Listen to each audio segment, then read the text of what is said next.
Hi, welcome to Studio U. My name is Emma Sutherland. I am founder of the Studio U Health Clinic and naturopath. Here with me today I have Sonia Reynolds, our head nutritionist. Now today we wanted to discuss with you something that we see very commonly in clinic, and that is chronic constipation in children. So families will come in, the parents are really worried about their child's health. Sonia, what are some of the white flags that may tell a parent their child is constipated? Apart from the obvious, I mean, constipation is not just not pooing every day and pooing effectively, right? So you've got to remember that some children present with diarrhea when they're actually chronically constipated. So don't always look at the bowel motions, but don't just go by those. What else will they be saying? That's a really good point. And bloating and pain, tummy pain can be really obvious with these chronically constipated kids, and not chronically constipated, as you said, with the diarrhea picture as well. We also see fussy eating. We also see bedwetting, perhaps in that older demographic as well. If you have a bedwetter that is between the ages of 7 and 10, you've got to be thinking chronic constipation.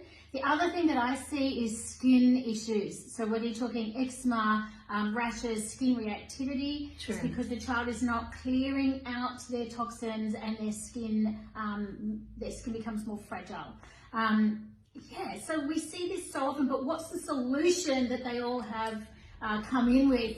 You know, what is it? So they all turn up on an osmotic laxative, and what that means is that it draws water into the bowel, but it may make the stool softer to pass, but it's not looking at the cause of the constipation. So our job here at clinic is to really delve into that. And something that we find really common and is backed by research is that food intolerances and the inflammation that they cause can directly impact how fast our bowel transit is, or how long our gut transit is. So one of the first things we do is really look for food intolerances.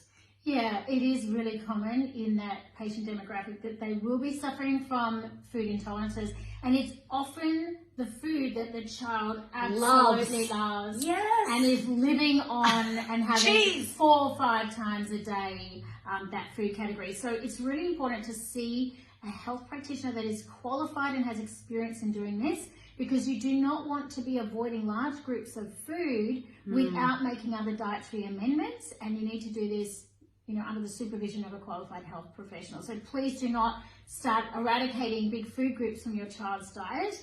That's just not a safe way to do things. Yeah, look, we're trained, and we have a meal planning service available as well, where we can, directly meet the recommended daily allowance of certain nutrients so that wouldn't be a problem. So if you're interested in finding out the cause of your child's constipation or your constipation, That's great.